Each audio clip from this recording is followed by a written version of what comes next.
We are live after AEW All In 2025. You may notice that I'm not Joe Lanza, and that's because I'm not. I'm Fred, co-host of The Good, the Bad, and the Hungee, here on the Voices of Wrestling podcasting network. I am waiting possibly on my co-host Tyler to join us. I guess we'll see on that stretch. But hopefully he'll be able to make it. What a show. What a way to spend a day starting watching wrestling at 2 p.m. local and finishing at 9. I am not touching the television again. It has been negotiated for at least today. But that's a small price to pay after watching that show. I thought they nailed everything on there and really pulled it off in the end. So great go home angle, or I guess into show closing angle would be the proper terminology. But yeah, I mean, it was time to pull the trigger on the title change. I feel like Moxley had his run. It had gotten good after starting off pretty rough to the point that I gave the multi-man end of last year main event a dud because I hated it that much. But yeah, I thought that this match was excellent. It was brutal, as it should be. It was hellacious. And it was an utter success. You had all the run-ins. This was basically a WWE style main event with all the run-ins. Big surprises all over the place. You had the return of Bryan Danielson. You had the return of Darby Allin. You had all the Death Riders take it out one by one to even the odds for the babyface. And before and after that, you had some absolutely brutal spots. And I thought this match was excellent. I would not be surprised if it finishes in the top 10 of the Voices of Wrestling Match of the Year poll. And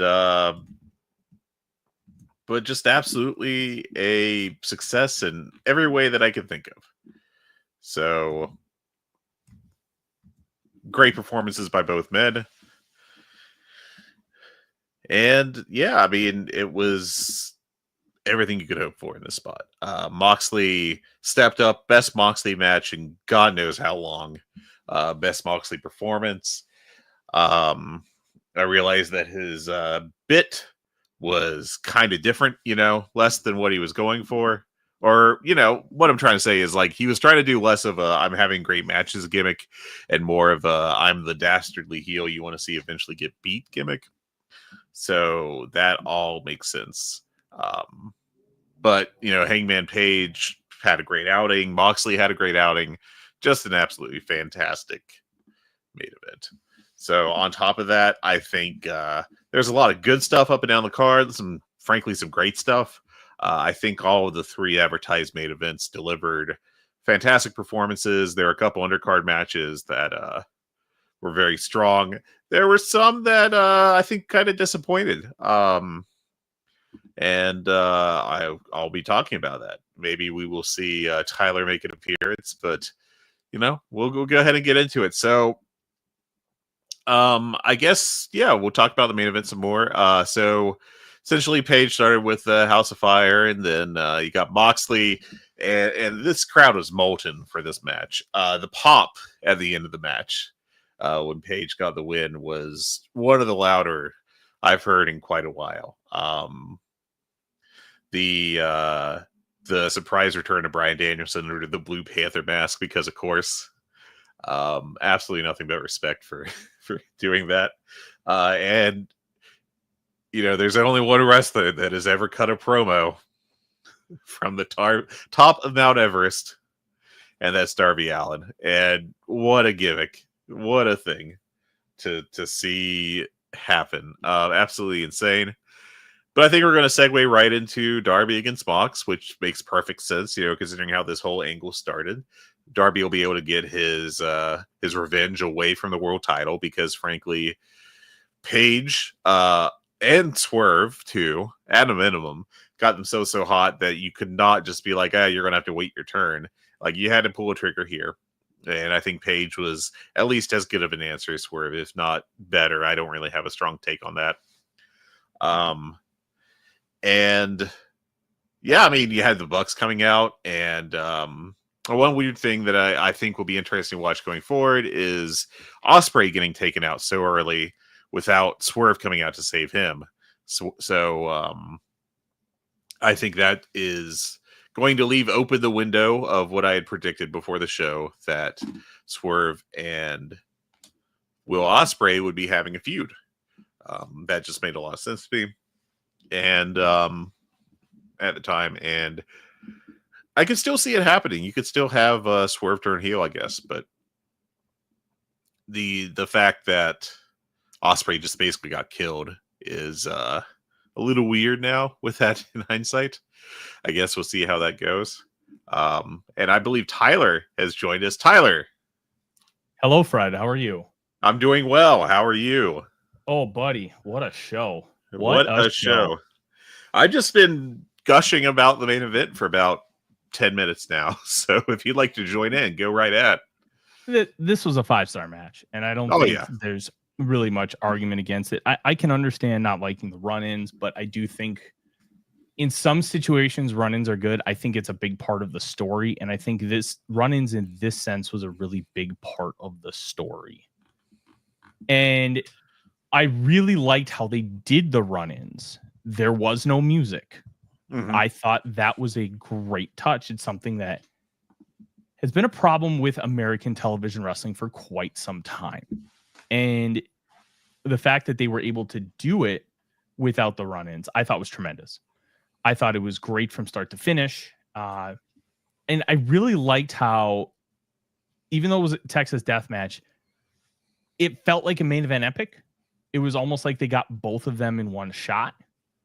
I thought it was masterful throughout. They were very particular about when they used interference and when they brought people in. You got the return of Bryan Danielson. You got the return of Darby Allin. Swerve helped him, but he also left enough shades of gray where he stood there and was like, do I want to give it to him or do I want to sock him with it? So I thought that was a nice element. Drop and sock it like you're from 1967. Sorry to tear you away from your episode of Martin Rowan laughing. Laughing. Well, that was very good. I have to get my shit in. I got real annoyed when they did the stretcher job for Samoa Joe early on, where they didn't give him a neck brace, and Ospreay took an easier one by like appearance, and he got a neck brace immediately. Somebody got yelled at for that. Good. I thought that two things that really stood out to me, other than the kind of like the run-ins and how they structured everything. I thought the camera shot of the fork was one of the more brilliant production things we've seen from this company. Let the fork itself and the brutal nature of the spot really shine. And then dragging him through the glass. I don't think I've ever seen that before. Now, that was brutal. I don't watch a lot of deathmatch. That was phenomenal, Fred. Absolutely phenomenal. My God. There's just some, and then of course we got the nail bed, which they unfortunately revealed a little early, but hey, what can you do? Get only so many parts of the ring to put it under, I guess. But yeah, I will say that I was more afraid that Moxley was going to get like outright slammed on it and just like get embedded or have some god awful spot, you know. We were like, I hope that doesn't hit a spinal cord. But I knew straight up that Hangman, the second they brought it out and Hangman was over it, I'm like, oh my God, he's gonna stomp him. Yeah. How are they going to get out of this?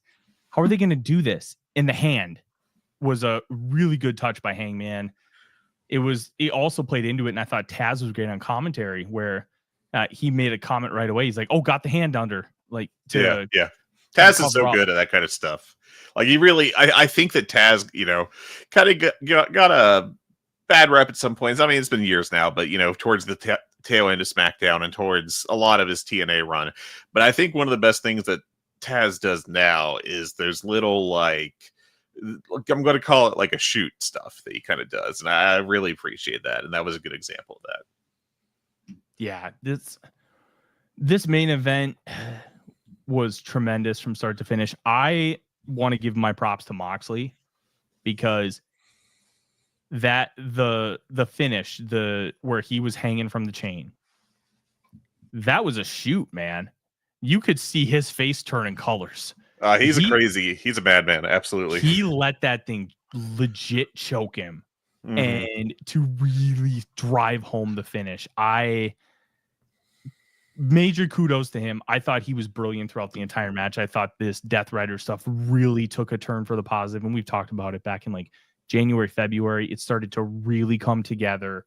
Yes. I thought Danielson coming out with the Blue Panther mask was great because you knew it was him, but you weren't 100% sure. And then it's such a Bryan Danielson thing to do, and I love it. Just great. It was just such an easy 5-star match. I thought I might have multiple on the show. I didn't. I did not either. It just this was a 3-year story for Hangman Page. Theoretically, he's going to have his big title run, but I'm curious if maybe MJF spoils that pretty quickly, and then he starts another story arc to come and get it back. But I feel like him and Swerve have enough distance between them now to where it's like, hey, I can just deal with being around you, but I still don't like you. Yeah, and I unfortunately did not get to watch the Go Home Collision before this, where they had the promo with Paige and Swerve. So I wasn't able to see that before this show, but I just thought that that felt like a good blow off to their stuff. I don't think you're around for this yet, but I was kind of talking about how the Ospreay spot where he got taken out at the end, Swerve didn't come out to help him. No one did. And I thought that was kind of interesting. And I wonder if that's going to set up a turn possibly by Swerve or even by Ospreay, frankly, between those two, and set up the feud that I think we both kind of thought would happen when we assumed that they would lose the match to the Bucks once they set up that gimmick. Yeah, that was really interesting. I did not expect that finish. Do you just want to go right into the tag match then? Yeah, sure. Why not? I mean, we could just bounce around. And I thought that was because really Swerve and Will are, two of the top stars in the company. So it's going to be interesting to talk about where they're going. We will hopefully never hear the phrase EVP, or at least not for a long time. I got pretty damn tired of the whole, we have a creative control gimmick, and all that stuff. And the Bucks don't need that to be heels. They could just be complete, asshole jerks that are also geeks that come out on a boat. Oh my gosh. The entrances I thought were so good. One of the big things that I thought with the entrances is Will Ospreay, the pyro. Like, Tony Khan spends more money on Will Ospreay pyro than I make in a year. But I thought it was great. The entrance for the Bucks was just so good because they're just such hateable douchebags. And Nick Jackson getting the chin part of his beard shaved. I think, what is that, a Fu Manchu? I think so. Yeah, I think that's what he had. God, there's great asshole facial hair. They're so great when they look disgusting. It's wonderful. I thought they had some really good storytelling elements throughout the course of the match. I thought just doing their own version, like a new version of a super kick party to Ospreay, I thought was awesome. And just kicking the ever living shit out of him. Yeah. And then Swerve coming in and taking bullets for him, but then like hulking up. I thought was a really, really cool spot. And the finish, I love the house call hidden blade combo. I think we kind of saw that coming, but I think this was the first time they really debuted it. I went 4 3/4, I think, on this. I thought this was awesome. I loved it. Fred, this was just the Bucks being the best tag team of all time. with two great wrestlers. I will say that I feel silly saying this because I went 4.25 on it, but I was slightly disappointed in that match just because I thought the floor coming in. I mean, you see these 4 names on paper, and I thought that I'd be giving it like 4.75 at worst, by the end of the night. But I just thought it was a little too disjointed is not the word I want to use, but it just didn't hit like I was hoping it would. And I think this was kind of an issue with the entire undercard throughout the night in this setting, because I think they had the crowd mic'd really well to catch them having big pops. Like that pop at the end of the main event is like just was really, really loud. The bell pop for Omega Okada was big, and other moves like, just when there'd be a high spot and you hear the crowd go, oh, like that would come across clear. But I think the some other stuff that I think would be picked up better in an arena just didn't seem to transmit here. Now, maybe the crowd was not as hot as I was hoping they would be. Maybe they just didn't have it mic'd right. Maybe it just doesn't carry properly, and or like not properly, but like you would expect in a baseball stadium versus a basketball arena or a smaller building like they've been running. And so maybe that's just a small price to pay. But I do think some of the matches lower on the card lost the intensity, the feeling of intensity that you get sometimes in other buildings. I do think that was a downside here. But we get to this is 2 heel gimmicks actually that end tonight, that I think kind of definitely had moments where they were way overdone or overexposed or just grating, and that would be the Death Riders, John Moxley, and the Young Bucks / EVP stuff. I think it'd be fair to call those heel runs uneven at points, but I think both of them by the end were working really well, and I think both are just going to persist in their their best forms. The Death Riders are still going to be like this gang of jerks that you want to see lose, and the Young Bucks are just going to keep calling themselves the most important part of the founding of the company until they turn face, and whenever that'll be. But I don't expect that anytime soon. I think they can just carry on as heels for a while here. It'll just be interesting to see who their dance partner is once they move on to their next feud, which I presume they'll be doing. I don't imagine we'll keep seeing, Ospreay and Swerve as a team against them, but maybe I'll be wrong there. I actually thought we were going to get a little bit of a break from the Bucks after the match until they came in for the main event.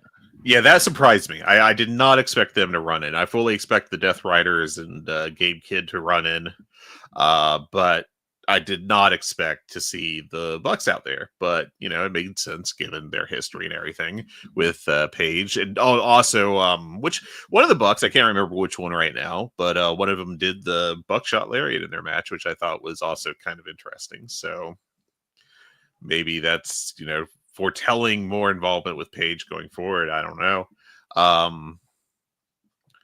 But yeah, like I thought that was a great match, but it just was not as great as I had hoped on paper. And that's not a complaint, just how it goes sometimes. And it's hard to be bad about, a match that you're like, yeah, it was great. It's 4.25. So let's get back to the top of the card though. I do want to talk about do you want to talk about Omega Okada next, or you want to talk about Storm and Monet? No, let's talk about Omega Okada. Okay, go ahead. Man, this match was really important to me.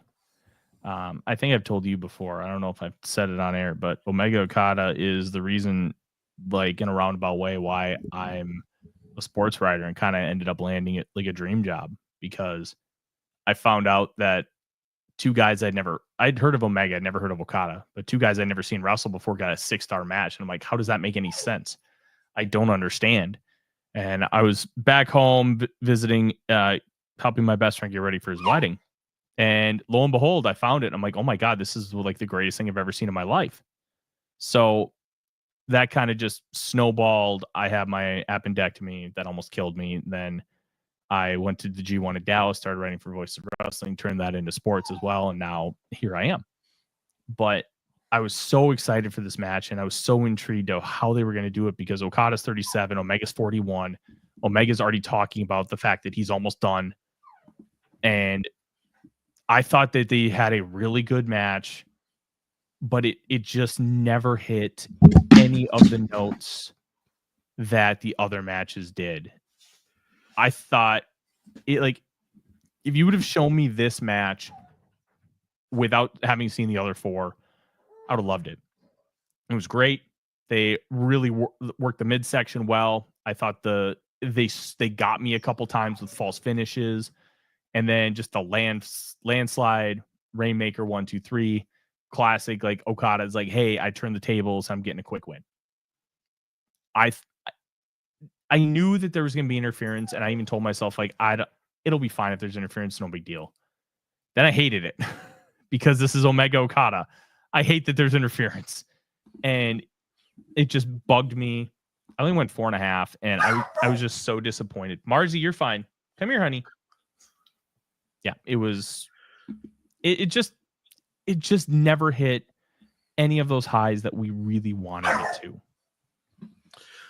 I don't think it compares to the original 4 matches at all. I mean, those are just on a different level for the best wrestling matches that have ever occurred.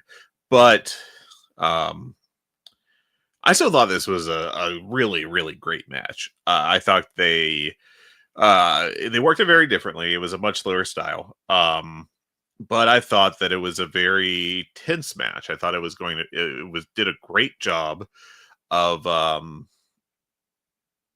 setting up or getting you invested in who would win and building that really well. I know that purists aren't going to like the Don Callis interference, that kind of stuff, but frankly, I thought it worked. This is just it's a different style of wrestling, obviously compared to New Japan. And this is a part of it. I can't personally be like, this sucked because Don Callis got some stomps in. Frankly, Don Callis stomping on Bryce Remsburg was awesome, and I just greatly enjoyed that. I mean, and Romero and Beretta were only briefly involved, so I can't get too mad about that either. This was not a 5-star match. If I did the whole plus minus thing, I'd go 4.5 plus, but I don't like that system really. So I went I thought about it, I was like, yeah, I'm closer to 4 3/4 than not. So I'll go with that. But I do think they did a great job just building that match up the entire time. I saw a couple people say that they thought the finish was too abrupt. I can't really argue against that too much. Like, I get it. I liked it though. I thought it was great that it was abrupt because even like the first Omega Okada match, he caught him with the tombstone and then Rainmaker 1, 2, 3. Even though it was a closing stretch, it was abrupt. So like to me, that wasn't a big deal. I thought it actually fit with the nature of their previous matches. Like that's okay to me. Yeah, and I think it probably sets up another one. So. In my mind, like, does it? Because I would think down the road, not anytime soon, but in a few months, you could, do this again. Omega was very clear. He's like, I want one more time, one more match.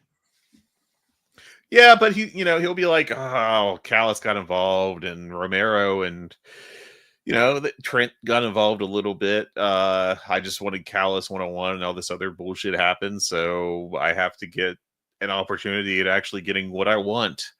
I don't think they're going to run it back next month or anything, but I think you could set it up and justify it pretty easily if you wanted to. I wouldn't exactly be shocked if they didn't. It's not impossible by any stretch, but I could see them taking I think the door is open. I definitely could see Omega being like, I just wanted to do it one more time, but I know I can beat him. I had to deal with getting injured beforehand, all this other crap. Don Callis, I want revenge. So, but they could also split him off in a different direction. I think that there is enough of an opening there for Omega to go whatever. I think Okada is better as a champion than not in AEW. So, although not that we've really seen much of him as not a champion, but still the point remains. So I think that it's good that he took the belt. I'm curious to see what they're going to do as far as the rules. You know, are they going to keep the continental rules where no interference, no seconds or anything that they didn't really follow that much here? I thought that part was interesting. Yeah. This also wasn't. You're also establishing a new title, so I do think that they already told us what they're going to do with it. Is this an actual new title though? Because remember what they did with the Eddie Kingston Triple Crown. You know, they announced him as the Triple Crown champion, but really it was just he was holding 3 belts at once. Well, Okada only left with the 1 belt. Good point. So, and Tony said that even though he's kind of went against the whole unified thing with what he said about the title, he said they can carry multiple belts if they want. They don't have to. Okay. So I found that part interesting. We got a couple comments that I think are really interesting here. Drew 101 said in a weird way that he thinks that the fact that Omega Okada didn't hit as high as the others kind of worked in his favor. But this part, Fred, it was about as good a match that they could have in AEW right now. I think there aren't limitations in a pay-per-view setting of what these guys can do. I don't think there's a difference between a pay-per-view setting in the United States with what AEW does and a big show in Japan. To me, there's no difference between this show and Wrestle Kingdom, this show and Dominion. You are that high on the card. You are expected to have a great match. You have the freedoms to be able to put together that great match and make it as epic as you want based on the time that you are given. So I guess I would disagree if that's the direction that Drew is going with it. But if you're going with it that Omega Okada just can't do the things that they could 7 years ago, then I would agree. I think they're probably not hitting those same highs, but I did think that there was something like a level better that they could go to. And I think to me, that's what was the most disappointing. There is another level for them. There is somewhere they can go. And if this really is the end, for somebody where this series has meant so much to them, I'm kind of disappointed that this is the end. But I still think that they went out on a high note. This isn't Hiroshi Tanahashi can barely move anymore with his knees.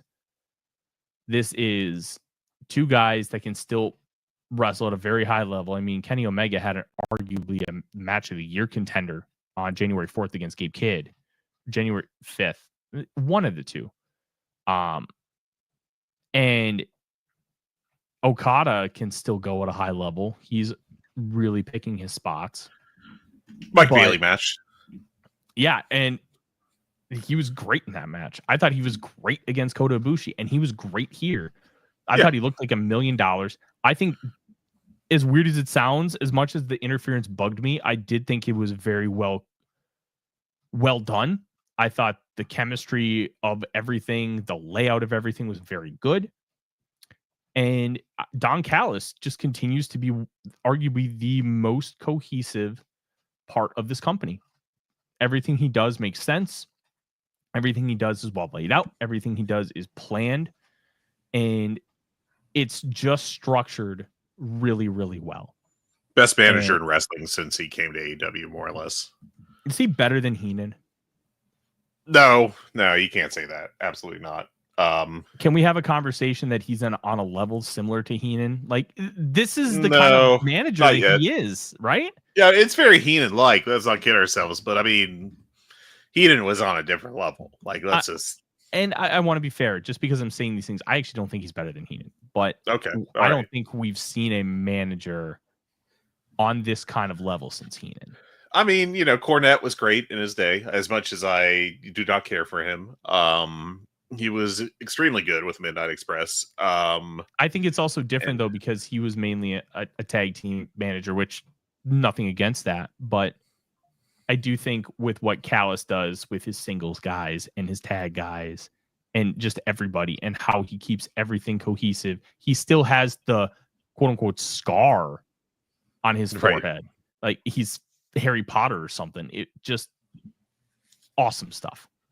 I will say that I also prefer Heyman at points, not current Heyman, but I think in the aughts and in the teens, he both there are points where he was better than what Callis is doing. But I mean, I think Callis is extremely good. So don't take that as a knock on him. Let's get to Monet and Storm because I thought this was a really interesting match.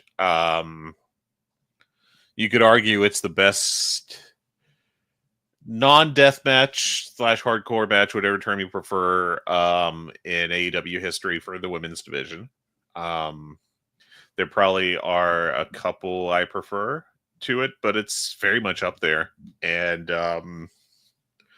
I thought this was a great culmination of the feud. Toni Storm won with a nasty-looking second rope 0-1. And absolutely, like, it just looked brutal. Did you call it 0-1? I did, probably. Yeah. Storm 0, sorry. Hit her with the Shinya Hashimoto. Listen, I love me some Kaiji Tomato, but come on, Fred.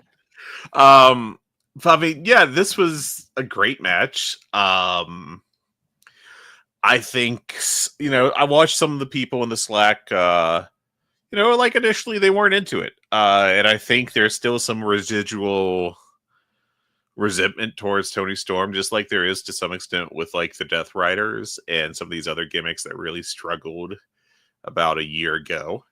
But I really think Toni Storm has figured out the tone of her character. We've talked about that a lot on GBH, and she's been nailing it for months now. And I think she is a tremendous, just great in-ring performer. And Mercedes Moné similarly struggled a little bit when she first came in AEW, had some consistency issues. But again, over the past 6 to 8 months or whatever it is, has been a fantastic in-ring performer. And these two got together and they had, I think, exactly the match that you should reasonably have expected them to have, which is just a great match. It was a very weird match. This was an epic. And it felt like two people just going to war.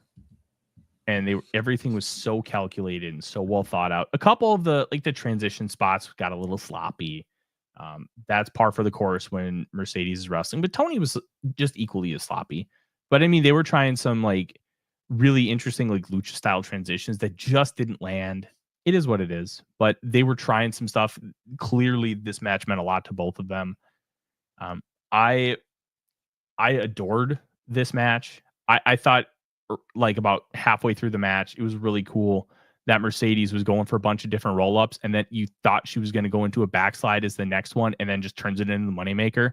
I thought that was an awesome series of events because she was trying to trick Storm into being able to get the finish, and it almost worked. I thought the sexual nature of this feud I've been really, really high on because it wasn't sexual to be demeaning or provocative. It was just that was the theme of the storyline, and I thought they played it out very, very well. We talked about that on our episode on Monday. One of the big things though that I really liked is Storm just won definitively. Monet no question try to kick out. She wasn't close to the ropes. There was no bullshit. The 3 Storm Zeros not getting a pinfall. I did really like how Monet didn't like kick out. She barely raised her arm up to get the shoulder up. I thought that was a really, really, really good touch showing I'm almost dead, but you haven't killed me yet. And Monet delivering the kiss backfired on her. But Toni doing it got her the Storm Zero off of the second rope and the win. I thought this match was excellent. I thought it was the right winner because it's tough because I think you could justify Monet winning because she's in a spell collector gimmick. She's the only match she's been pinned was against Willow when she broke her ankle when they had to make a pivot on the fly. Yeah. But I thought that this was excellent. I do wonder where we go with both women moving forward. I think you could have Toni hold the title for quite a while longer because I don't think she's necessarily done. I wonder if Athena is going to use that for the world title or the TBS, and maybe she sees a weakness in Monet because the chink in that armor is now gone, and she doesn't have. I think they should use it for the world. I think it devalues the gimmick. I agree, but both titles have kind of, for lack of a better term, kind of been established on a similar playing field. Sure, yeah, I don't disagree with that. And we know the history that Athena and Monet have had over the course of the past, 3-4 months. They've been teasing it. I do think that it's interesting to see where these two women go from here. I think the ultimate end goal is Willow beats Monet and takes that TBS title. I had a feeling that that's where we've been going for quite a while. I think Willow has earned the ability to win the big belt. Yes. Because I view the TBS like you do as lower, but they kind of presented them in the same way. You have Jade Cargill. She's this big star and she holds the TBS. And then sometimes the world title kind of it kind of floated around a little bit. It just wasn't super prestigious. You weren't having high-end quality matches on paper. Now I think with this division, you are in a great spot. Shuri debuted tonight. That rules. I thought she looked really good in the gauntlet. One of the best workers in the gauntlet, for sure, if not the best. Mm-hmm. Just, you have a multitude of different directions, and everything feels wide open right now with these two. And I really, this is, for lack of a better term, this is AEW's WrestleMania. But when you look at how things structure with these titles moving forward, I do find it really interesting that it almost feels like, and the world title too, the men's world title. Once you get to Wednesday's Dynamite, it does feel kind of like a Raw after WrestleMania where everything's reset and now we got to kick some stuff off. Yeah. And I think it's going to be really cool if they have the residency. So Chicago gets to see everything for the next 3-4 weeks. Yeah. I think it'll be very interesting to see if they do kick stuff off because, sometimes some flaws with Tony's booking is I think that it seems like almost every week or every pay-per-view build, God, I keep fucking that up. He lines everything up perfectly the week before. And then the last Dynamite is just kind of, here's an all-star match. I don't think it was as big of a problem this time as it has been other times, but there was a little bit of it this time. And another thing with Tony Khan is that his post pay-per-view Dynamite sometimes are just like, hey, we had a great show, didn't we? Well, I was sleepy. So I hope you like some good matches that don't necessarily have the strongest direction to them. I'm going to go take a nap. Do we know anything about Jamie Hayter right now? And how I don't think so. Not to my knowledge. Are we in a position yet where AEW can't trust her anymore? I wouldn't say that. I think maybe it's just a visa issue because that's an ongoing issue with wrestling right now. If it's a visa issue, then that is what it is. But if she's injured, we're now at a point where it's getting real close to Dolph Ziggler kind of territory where I'm not saying Dolph was treated fairly or his injury stuff was viewed fairly, but from the perspective of can AEW trust her with the big belt and putting her in big spots? It's a question. Well, I don't think she's exactly high up the totem pole for that right now either. I would say Willow's definitely above her, and you could probably say that Statlander and I think Athena maybe are higher up on that than her too. So I don't think that's really a pressing issue right now. Now, if she was built up as the number one contender, if she was the hottest non-champion at this point in time, more of a concern. But right now, I think I'd be less put off just because she hasn't been positioned as future, future cornerstone of the division. Jeremy Parente says in comments, got some catching up to do on your review. 2-time speed time. I hope you get caught up soon. Oh, you're funny. I think Drew's comment about Siri and Alex Windsor, who also debuted, yes, getting bigger pops as the fan base sees more of them, because this isn't the super smart fan base that we had 5 years ago. That would have already known who these two were.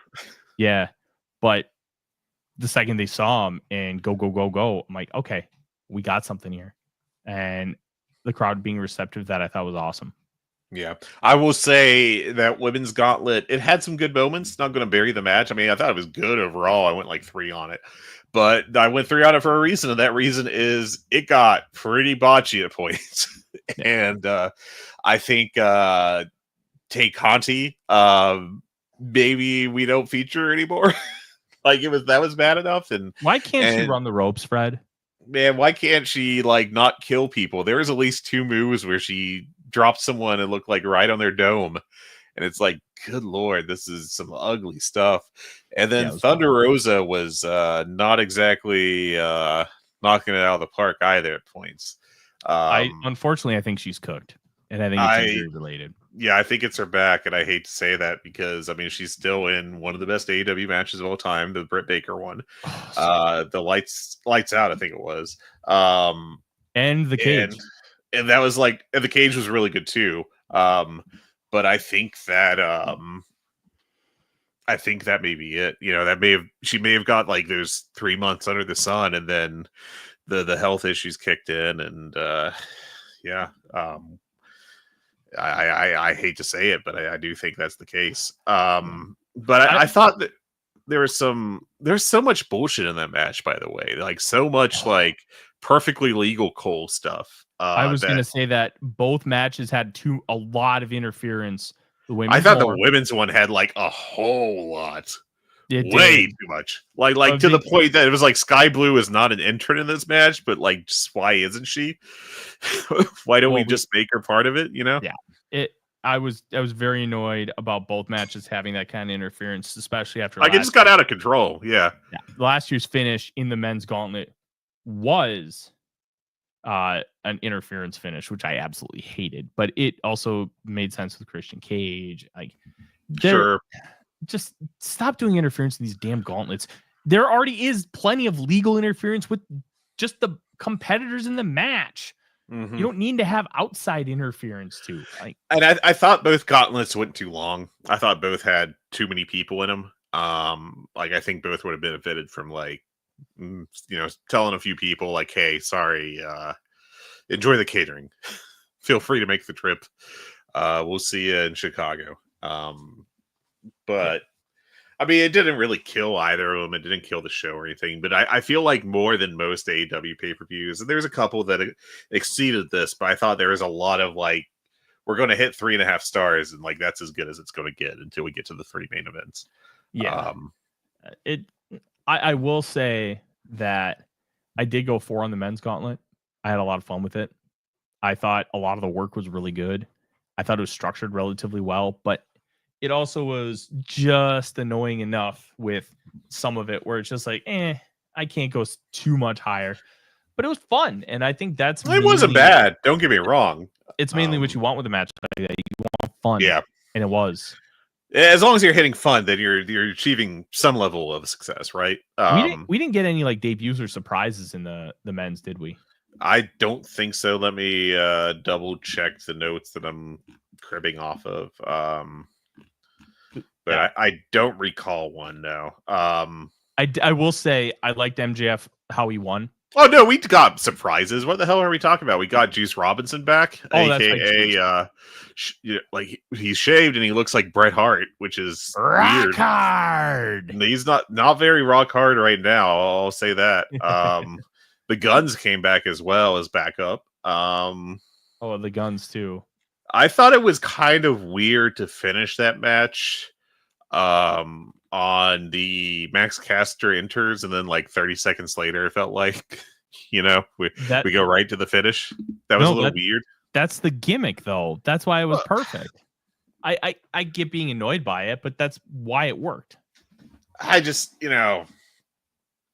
I maintain my Danhausen idea is still the ultimate idea here, which is Danhausen is announced as an entrant, and then he comes out, does his entrance, and then we get the pinfall before he even comes down the ramp. That is my stupid fantasy booking comedy idea. That would actually be terrible in practice, probably. I think short of that, so we got an MJF future title match, and we got a my brain is Swiss cheese today. We got the Athena title match coming up. I think definitely the biggest news, outside of match results and all that, is the Adam Cole situation. So earlier in the day, they announced that they would be stripping him of the title, vacating it. And some people remarked on how this title was getting vacated, while last night I forget which women's Ring of Honor championship, but one of them was getting an interim champion. The women's TV title, which I do think we can declare that I think this makes sense, because now that we know Red Velvet's coming back pretty quickly. Yeah. Adam Cole may never come back. Yeah. And that was the big story, is that Adam Cole comes out, and that was weird by itself, because before we knew anything, I was like, well, what injury do you have where you can My come brain out? Immediately went to neck. Maybe, yeah, that's a neck possibility. Is what makes wrestling. Maybe I thought about concussions, but I just didn't think that if you were in the throes of post-concussion syndrome, you'd be able to handle going out there. Yeah. And so my mind turned to not injuries, but illness.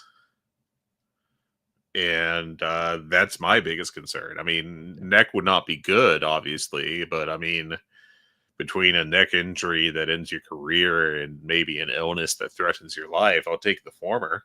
Yeah. But again, do not know. I don't know shit. No one tells me anything, and that's okay. I'm dumb as hell. But he came out and cut before he even really started to talk, he's crying, and it's oh boy, this is not good times. And so he starts talking, and essentially, it makes it very much sound like if he's not retiring, it's right now, it's possible he will in the future.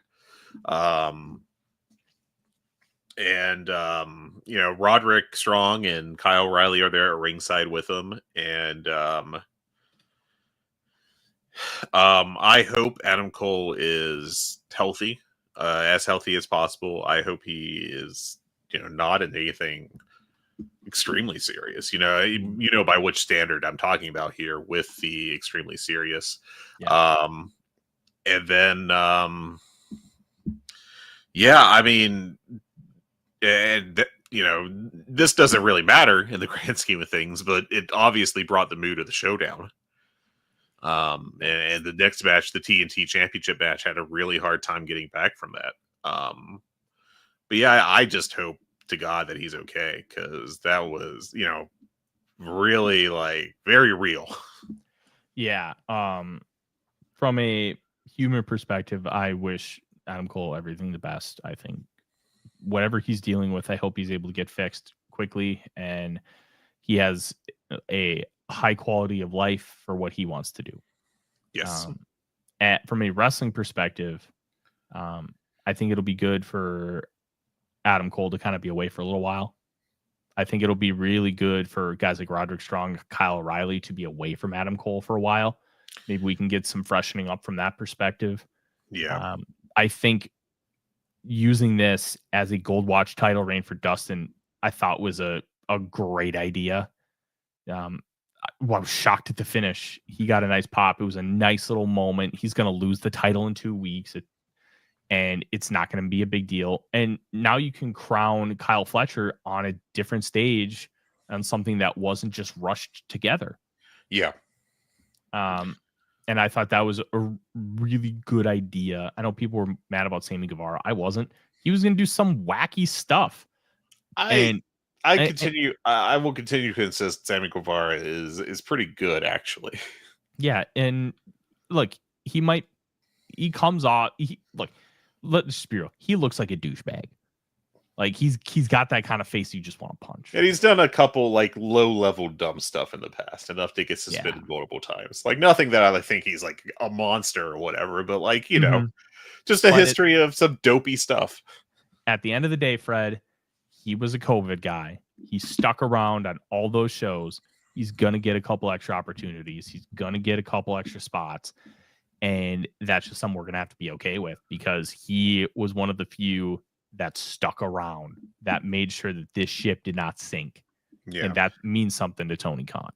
And I mean, he just now turned 31. So, I mean. Yeah. And you know what? I did love when Dustin got the win, Sammy's face. Like, I don't know if he's turning, but Sammy's not happy. And it took him a minute to go and even shake his hand and embrace him. They planted seeds really nicely there. Doesn't mean anything, will it? We'll find out. And that's a good part about professional wrestling. But I think this is a great way to give a gold watch to somebody who's earned it, somebody who deserves it, and somebody who, by all accounts, is just a good guy to have around. Yeah. And I kind of push back on calling it a gold watch run, in the sense that I think a better way to classify it would be, we had a change of plans, and rather than going through with the heel title win, we're going to put it on the hometown babyface. And Dustin Rhodes is the perfect guy for that spot. So I don't think it's so much a gold watch. To me sounds like, someone that shouldn't hold the title. TNT title is like 4th on the depth chart of men's championships. It's not exactly like we're talking about the world title here. And on top of that, Dustin still can go some. He's a pretty good worker still, considering that he's been around forever now. I got no issue with him winning it. I think it was smart booking, actually, in the circumstances. It got the crowd back after, really, everyone in the building was like, oh God, like after the Adam Cole thing. Like, it really, I think even with the qualms about Cole's work in AEW and everything over the past few years at points, and the awful Bruchachos thing and everything, I think that he is genuinely liked enough by the crowd, and especially his coworkers, but just by the crowd, that he is, he's liked. He is liked a lot. And I think people want him to succeed and be happy and healthy, genuinely, as a person, like beyond like any wrestling kayfabe stuff. So, and I wasn't trying to be insulting with gold watch. Oh, no. I'm just like, I'm just letting my inner Dave Meltzer out. That's fair. You're the Kentucky Steamboat. So Tony Khan in the presser, the unified title will have continental rules from now on. Okay. From moving forward, there no interference. Trevor Dame, friend of the show.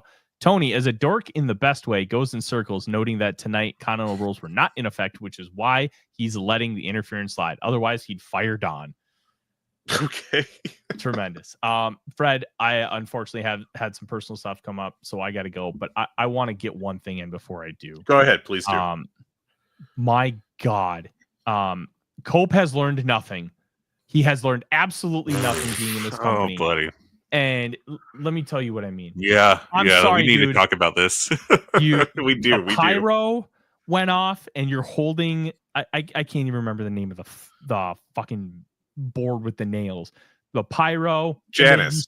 Janice. And then you stop and you pose. Dude, you're going in there to save somebody. Your music shouldn't even go. You should just run. Oh my gosh, he has learned absolutely nothing. He is a glory hog. It drove me nuts. You have learned nothing, Cope. You have learned nothing. There was so much good about the little things being meaningful and the little things being ironed out with this show, except for that. I did like how Cope is like, go find yourself. Kind of a little melodrama-y, kind of little like too on the nose, but I did think it worked really well, because I didn't see the Nick Wayne turn coming. I thought it was great. But man, Cope, stop inflating your ego, man. You don't need pyro. I thought I have mixed feelings on it because his return and the pyro. I mean, the pyro is part of it. He got a big pop coming back, which is the Adam Copeland life story. But I think that I don't know, man. I'm not that down on it, but I'm not gonna say I'm like up on it either. So let's be clear there. You didn't have any music for Swerve. You didn't have any music for Bryan Danielson. You didn't have any music for Darby.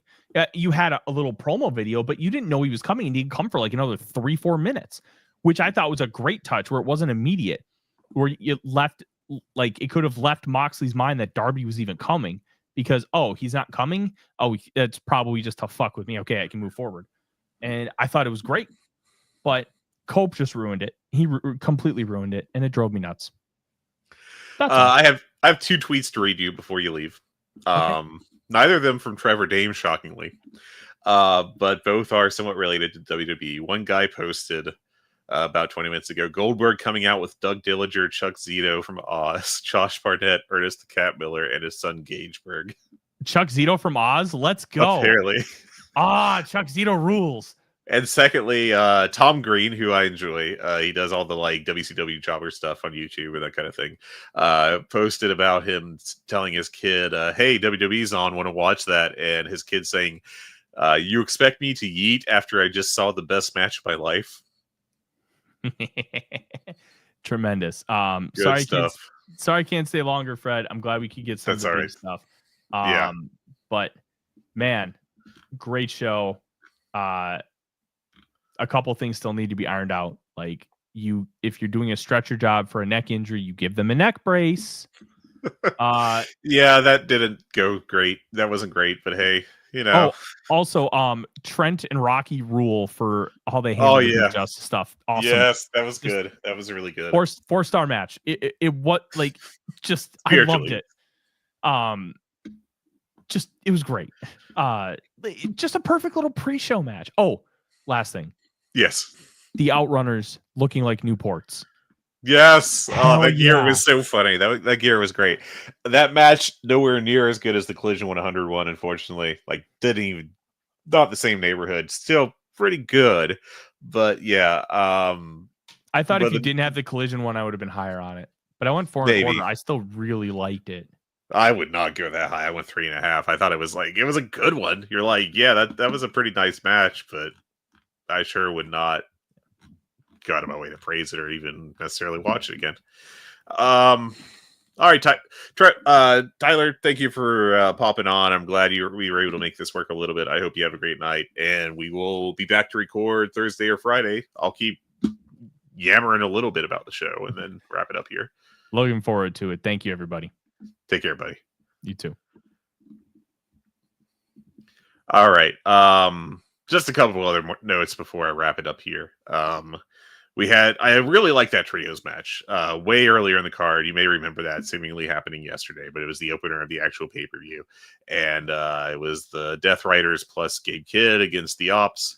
And we got a little lampshading about the Hook situation, but he did not show up. And the Ops won. Then the Death Riders tried to break Samoa Joe's neck.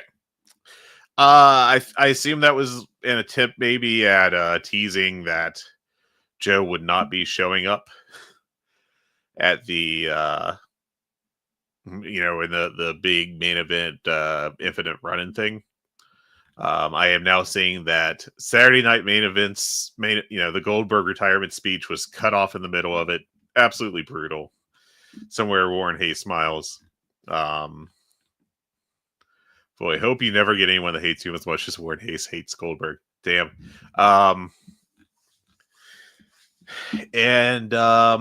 Anyways, back to the show. I thought this was a really good 4-star match. Great work by everyone involved. Just great action. What you would expect on undercard of an AEW pay-per-view. Just a really well-worked match. And then we get to the pre-show where I thought it was just like, I thought the FTR Outrunners match was nice. 3.5 stars. Like, good. Very good. But, I mean, the most notable part of it was the Newport skier. But we do get, basically, between that and the Stokely promo later and then FTR's involvement, we get the tease that they're going to move on to bigger and better things, which appears to be Christian and Edge, or Copeland. Cope is such a stupid name, I refuse to call him that. But those two, possibly with FTR winning the world titles off of Hurt Business, or Hurt Syndicate. I keep doing the WWE name of the gimmick. My bad. And then the other two pre-show matches. I mean, you had the fun with the Texas team against the Shane Taylor Promotions, with the Von Erichs, and then the next generation of Rhodes making a run in. That was fun, but nothing like far from essential. Just a nice little pre-show match, and then you had the return of Big Boom AJ with Big Justice and Cowboy Riz, and Big Justice taking a bump from Trent Beretta, which was fantastic. He teamed with Hologram, Kyle O'Reilly, and Tomohiro Ishii against the rest of the Callis family in a fun pre-show match. This was not a pre-show setup to have great matches by any stretch, but I mean, they made the right call running back Outrunners FTR. That definitely deserved another match before FTR moved on to something. It just wasn't as good as you would have hoped as after the last one. But yeah, that's the show. I thought it was a great success. I thought it was not like some other AEW pay-per-views where there's multiple match of the year candidates on it. I mean, I thought there were a lot of great matches, don't get me wrong, but outside of the main event, there's nothing I would really think about voting at year's end. Maybe Omega Okada, if depending. I don't think it's going to get a vote from me though. I could see someone voting for Storm Monet. I mean, that was pretty damn good, but I think if you're watching like everything, it probably wouldn't make your top 10.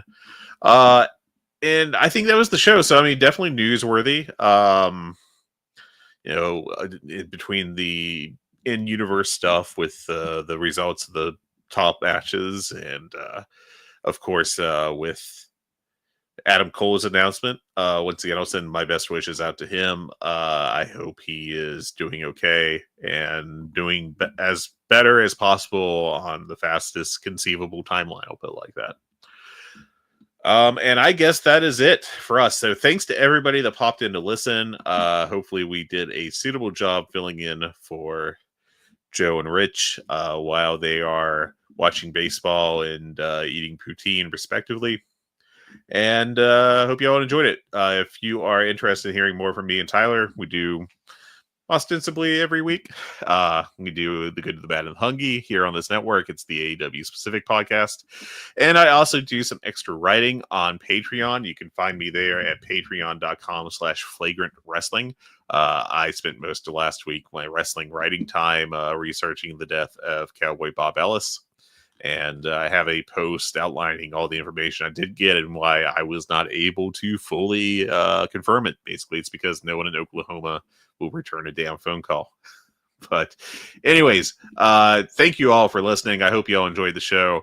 And check out our podcast again, The Good, the Bad, and the Hungee.